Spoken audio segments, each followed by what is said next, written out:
In terms of our closed groups, they're well used. We have a number of students that come through our closed group therapy programs. In any given year, we have anywhere between 80 to 120 students that come through all of our closed therapy groups programs. I helped develop the inception of the closed group programs for the last, 11 years now. Last year, I was tasked with the idea of developing an open group format, and so what we're launching next week is what's been almost a year and a half's worth of work and development and thought. So all of our groups are thoughtfully put together, are based on sound theoretical principles that are best practice protocols in the psychological literature. Closed groups, although are very effective and therapeutic, entry into these groups takes a bit of time. And so our typical cycle is for example, in the fall, we meet with many students in the month of September and invite them into our closed groups.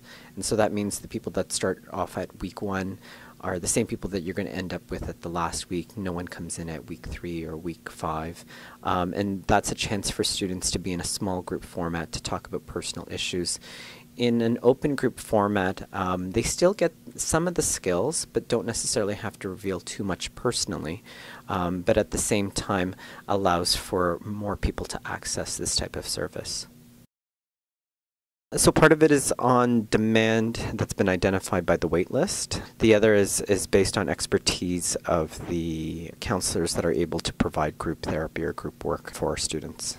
We called through the waitlist in terms of what the presenting issues are, and we tried our best in terms of identifying themes and trends, and then have tried to address them in these open group formats. Each of our students have gone through, on the waitlist at least, through an initial appointment or a triage appointment where we get an idea of what the major issue is. And so as we've gotten an idea for each student that is on our waitlist what the major issues are, we've looked at techniques that would probably help alleviate their stress or improve their mood or improve their self-esteem or whatever it is that we are wanting to look at. All Ryerson students, but mostly are Ryerson students that are on the wait list. If someone's on our wait list, they're more than welcome to call up our front desk and say which groups that they're interested in, and they've been given that information via an email blast that we just recently sent out. If anyone is indeed interested in wanting to join those groups, but they're not an active client of the center, they can call our front desk and arrange for a triage appointment, which is roughly anywhere between 25 and 30 minutes in length, and can get entry into that group. Depending on their availability in terms of meeting with a counselor, they can be seen within a couple of weeks and then can join the groups at any time because there's multiple entry points.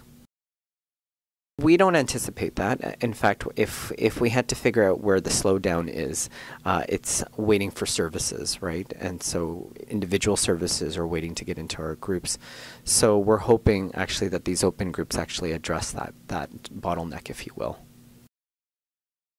I know that there are a couple other groups that we are thinking about and we're developing at the moment, and so like all things take time and thought, and we have to make sure that they address the actual needs of the students. As we go through our wait list some more and we identify more needs, of course we'll start to offer more groups, and depending on how successful these open groups are, we may be offering more in the future for sure.